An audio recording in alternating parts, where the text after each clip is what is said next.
नमस्कार दोस्तों। आज की इस वीडियो में हम आपके लिए लाए हैं सावन पुत्रदा एकादशी की व्रत कथा।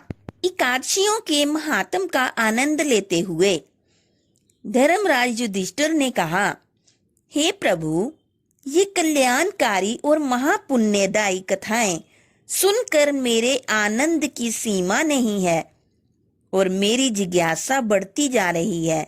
हे कमल नयन, अब आप मुझे सावन माह के शुक्ल पक्ष की एकादशी की कथा सुनाने की कृपा करें। इस एकादशी का क्या नाम है तथा इसके व्रत का क्या विधान है, इसमें किस देवता का पूजन किया जाता है और इसका व्रत करने से किस फल की प्राप्ति होती है। श्री कृष्ण भगवान ने कहा कि हे धर्मराज, सावन माह के शुक्ल पक्ष की एकादशी की कथा के श्रवण मात्र से ही अनंत यज्ञ का फल प्राप्त होता है। द्वापर युग के आरंभ में ही महिष्मती नाम की एक नगरी थी। उस नगरी में महजित नाम का एक राजा राज्य करता था। वह पुत्रहीन था, इसलिए वह सदा दुखी रहता था। उसे वह राज्य, सुख और वैभव सभी कुछ बड़ा ही कष्टदायक प्रतीत होता था, क्योंकि पुत्र के बिना मनुष्य को अहलोक और परलोक दोनों में सुख नहीं मिलता। राजा ने पुत्र प्राप्ति के बहुत उपाय किए, किंतु उसका हर उपाय निष्फल रहा। जैसे जैसे राजा महाजित वृद्धावस्था की ओर बढ़ता जा रहा था, वैसे वैसे उसकी चिंता भी बढ़ती जा रही थी।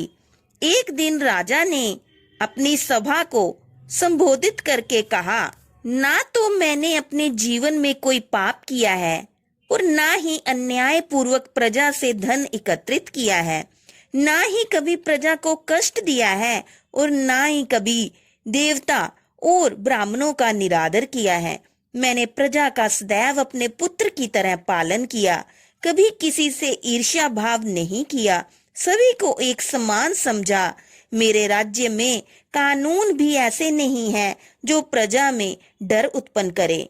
इस प्रकार धर्म युक्त राज्य करने पर भी मैं इस समय अत्यंत कष्ट पा रहा हूँ। इसका क्या कारण है, मेरी समझ में कुछ नहीं आ रहा। आप इस पर विचार करें कि इसका क्या कारण है और क्या इस जीवन में मैं इस कष्ट से मुक्त हो पाऊंगा। राजा के इस कष्ट के निवारण के लिए मंत्री आदि वन को गए, ताकि वहां जाकर किसी ऋषि मुनि को राजा का दुख बताकर कोई समाधान पा सकें। वन में जाकर उन्होंने श्रेष्ठ ऋषि मुनियों के दर्शन किए। उस वन में वयोवृद्ध और धर्म के ज्ञाता महर्षि लोमश भी रहते थे। वे सभी जन महर्षि लोमश के पास गए। उन सब ने महर्षि लोमश को दंडवत प्रणाम किया और उनके सन्मुख बैठ गए। महर्षि के दर्शन से सभी को बड़ी प्रसन्नता हुई और सब ने महर्षि लोमश से प्रार्थना की, हे देव, हमारे अहो भाग्य हैं कि हमें आपके दर्शनों का सौभाग्य प्राप्त हुआ। मंत्री की बात सुन लोमश ऋषि ने कहा, हे मंत्रीवर, आप लोगों की विनम्रता से मैं अति प्रसन्न हूँ। आप मुझसे अपने आने का प्रयोजन कहें। मैं आपके कार्य को अपने सामर्थ्य के अनुसार अवश्य ही करूँगा, क्योंकि हमारा शरीर ही परोपकार के लिए बना है। लोमश ऋषि के ऐसे मधुर वचन सुनकर मंत्री ने कहा, हे ऋषिवर, आप हमारी सभी बातों को जानने में ब्रह्मा से भी ज्यादा सामर्थ्य हैं। अतः आप हमारे संदेह को दूर कीजिए। महिष्मती नामक नगरी के हमारे महाराज महाजित बड़े ही धर्मात्मा व प्रजा वत्सल्य हैं। वह प्रजा का पुत्र की तरह धर्म अनुसार पालन करते हैं, किंतु फिर भी वे पुत्रहीन हैं। हे महामुनि, इससे वह अत्यंत दुखी रहते हैं। हम लोग उनकी प्रजा हैं, हम भी उनके दुख से दुखी हो रहे हैं, क्योंकि प्रजा का यह कर्तव्य है कि राजा के सुख में सुख माने और दुख में दुख माने। हमें उनके पुत्रहीन होने का अभी तक कारण ज्ञात नहीं हुआ, इसलिए हम आपके पास आए हैं। अब आपके दर्शन करके हमको पूर्ण विश्वास है कि हमारा दुख अवश्य ही दूर हो जाएगा, क्योंकि महान पुरुषों के दर्शन मात्र से ही प्रत्येक कार्य की सिद्धि हो जाती है।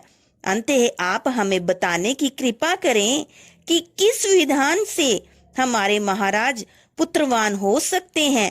हे ऋषिवर, यह आपका हम पर व हमारे राज्य की प्रजा पर बड़ा ही उपकार होगा। ऐसी करुण प्रार्थना सुनकर लोमश ऋषि नेत्र बंद करके राजा के पूर्व जन्मों का विचार करने लगे। कुछ पलों बाद उन्होंने विचार करके कहा, हे भद्रजनों, यह राजा पिछले जन्म में अत्यंत उद्दंड था तथा बुरे कर्म किया करता था। उस जन्म में यह एक गांव से दूसरे गांव में घूमा करता था।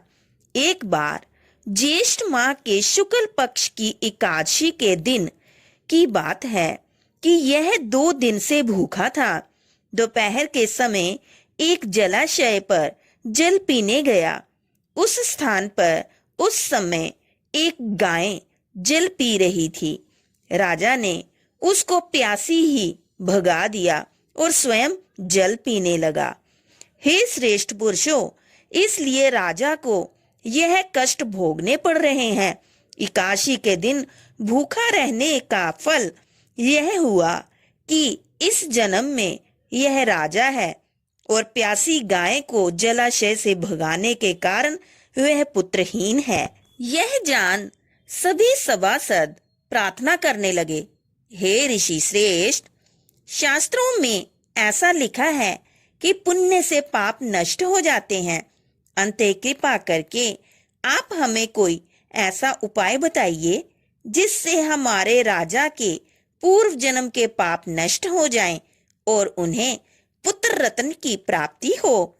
सभासदों की प्रार्थना सुनकर लोमश ऋषि ने कहा कि हे श्रेष्ठ पुरुषों, यदि तुम सब सावन माह के शुक्ल पक्ष की पुत्रदा एकादशी का व्रत और रात्रि जागरण करो और उस व्रत का फल राजा के निमित्त कर दो, तो तुम्हारे राजा के यहाँ पुत्र उत्पन्न होगा। राजा के सभी कष्टों का नाश हो जाएगा। इस उपाय को जानकर मंत्री सहित सभी ने महर्षि को कोटि कोटि धन्यवाद दिया तथा उनका आशीर्वाद लेकर अपने राज्य में लौट आए।